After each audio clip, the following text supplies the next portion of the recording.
Voici le matériel nécessaire pour l'application de métamorphose. Commencez par protéger avec du papier de masquage, plinthes, plafonds, portes et fenêtres.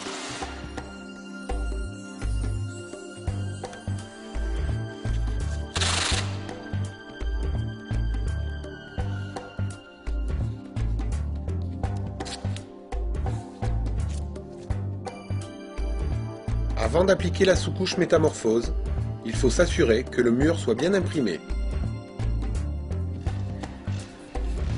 Commencez l'application de la sous-couche métamorphose par les bordures ou réchampis.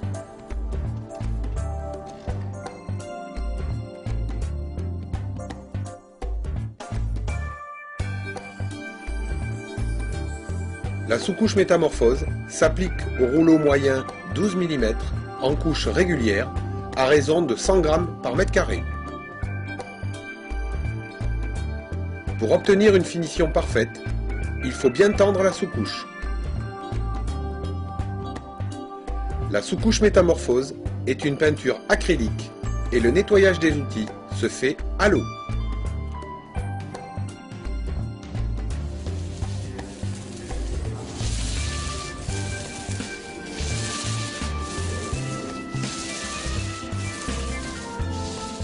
Il faut compter de 8 à 12 heures de séchage selon la température et l'hygrométrie de la pièce.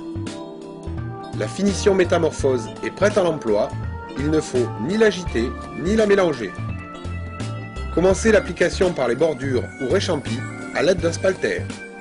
Afin d'éviter une surcharge, déposez la finition avec le bord du pinceau. Puis déposez régulièrement métamorphose en mouvement croisé par panneau de 2 à 3 mètres carrés. Il faut recharger régulièrement le pinceau. Comme tout produit de décoration, il faut éviter de tendre métamorphose et surtout laisser les grains apparents. Contrôlez de temps à autre la répartition des grains en prenant un peu de recul. La consommation de métamorphose est de 120 g au mètre carré.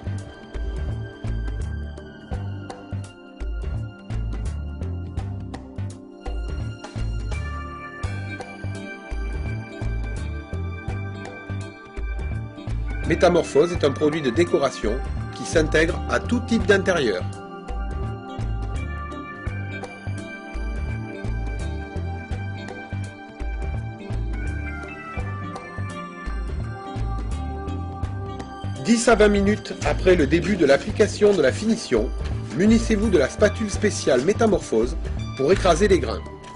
La grande lame de la spatule doit être en contact avec le mur. Il est inutile de travailler en force, les grains s'écrasent en douceur.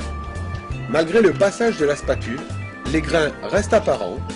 Ils disparaîtront lors du séchage complet de la finition.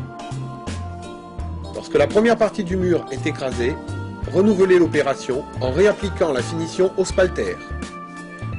La finition métamorphose rend votre mur lavable.